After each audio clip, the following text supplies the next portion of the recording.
కూడా తాకట్టు పెట్టేస్తారని అంటున్నారు. ఈ రాష్ట్రంలో 4,00,000 కోట్ల రూపాయలు అప్పులు ఉన్నాయి. దాంట్లో 2,50,000 కోట్ల రూపాయలు చంద్రబాబు నాయుడు చేశాడు. 4,00,000 రూపాయల్లో 1,50,000 కోట్ల రూపాయలు జగన్మోహన్ రెడ్డి గారు చేసినటువంటి అప్పులు. ప్రభుత్వ ఆస్తులు తాకట్టు పెట్టకుండా బ్యాంకులో లోన్ ఇస్తారా? ప్రభుత్వ ఆస్తి తాకట్టు పెట్టకుండా బ్యాంకులో లోన్ ఇస్తాడా? పలానా తాకట్టు పెట్టాలి, పలానా తాకట్టు పెట్టకూడదు, పలానాది మార్టిగేజ్ చేయాలి, పలానా షూటీ చేయాలని ఏమన్నా డాక్టర్ బిఆర్ అంబేద్కర్ గారు రాజ్యాంగంలో రాశారా? సెక్రటేరియట్ ఏంటి చంద్రబాబు గడిదా? ప్రభుత్వాన్ని. ప్రభుత్వం డబ్బులు కావాల్సి వచ్చినప్పుడు, ప్రజలకు అవసరమైనప్పుడు, బ్యాంకుల్లో డబ్బులు కావాల్సి వచ్చినప్పుడు మార్టిగేజ్ చేస్తారు, తాకట్టు పెడతారు, మళ్ళీ డబ్బులు కడతారు, రిలీజ్ చేసుకుంటారు. సెక్రటేరియట్ అని బాబు గడి సొత్తా, చంద్రబాబు గడి బాబు గడి సొత్తా? ఇది తాకట్టు పెట్టారు, అది తాకట్టు పెట్టారంటే వీడు పెట్టినయే పెట్టాలా? కానీ చంద్రబాబు నాయుడు పెట్టినటువంటి ఆస్తులు తాకట్టు పెట్టాలి. ఏమైనా రూల్ ఉందా? రాజ్యాంగంలో రాసి ఉందా? పలానా ఆస్తి పెట్టాలి, పలానా ఆస్తి పెట్టకూడదు. అది ప్రభుత్వం ఇష్టం. వాళ్ళు బ్యాంకర్స్తో మాట్లాడి బ్యాంక్ వాళ్ళు డబ్బులు కావాలన్నప్పుడు వాళ్ళు ఏదోటి మార్టిగేజ్ అడుగుతారు. ప్రభుత్వ ఆస్తి ప్రభుత్వం వాళ్ళు దాన్ని బట్టి వాళ్ళకు ఉన్నటువంటి వెసులుబాటుని బట్టి పెట్టుకుంటారు.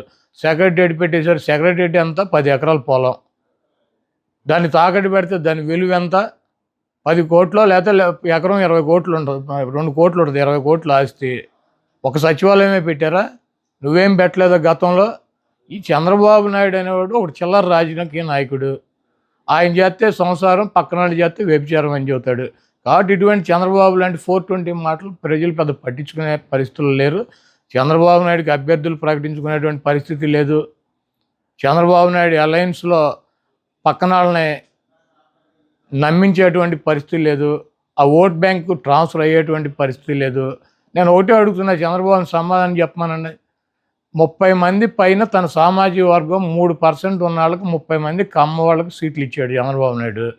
పవన్ కళ్యాణ్ అడ్డం పెట్టుకుని కాపులు ఓట్లు గంపగుత్తగా వేయించుకోవాలని ప్రయత్నం చేస్తున్నాడు. 20% పైన ఉన్నటువంటి సామాజిక వర్గానికి ఆయన ఇచ్చిన సీట్లు అన్నీ 24గా? ఆయన కులానికి ఇచ్చుకున్నటువంటి 30 సీట్లు ఆయన ఇచ్చేసుకున్నాడు ఆయన పార్టీలో. మరి 20% సామాజిక వర్గం ఉండి వాళ్ళ ఓట్లతో గెలవాలని చెప్పి ప్రయత్నిస్తున్నటువంటి చంద్రబాబు పవన్ కళ్యాణ్కి ఇచ్చే సీట్లన్నీ 24గా? దాంట్లో అసలు 10-14 సీట్లు తెలుగుదేశం పార్టీ పోటీ చేసినా ఓడిపోయేటువంటి డిస్పోజల్ సీట్లు ఇచ్చాడు. ఇవన్నీ ఆ సామాజిక వర్గం గమనించట్లేదా? చంద్రబాబు నాయుడికి బుద్ధి చెప్పరా? 3% ఉన్న తన కులానికేమో 30 సీట్ల, 20% ఉన్నటువంటి ఆ సామాజిక వర్గం గంపగుత్తగా ఓట్లన్నీ ఎంచుకోవాలని ప్రయత్నిస్తున్నటువంటి ఒక రాజకీయ పార్టీకి 24 సీట్ల. ఇవ్వటానికి ఈయనకన్నా సిగ్గు ఉండాలి, తీసుకోవటానికి ఆయనకన్నా ఉండాలి.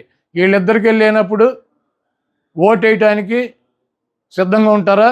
ఈ ఓటు ట్రాన్స్ఫర్ అవుద్దా, ఆ ఓటు ట్రాన్స్ఫర్ అవుద్దా? మేమిద్దరం కలిసాము, మీ ఇద్దరు కలిస్తే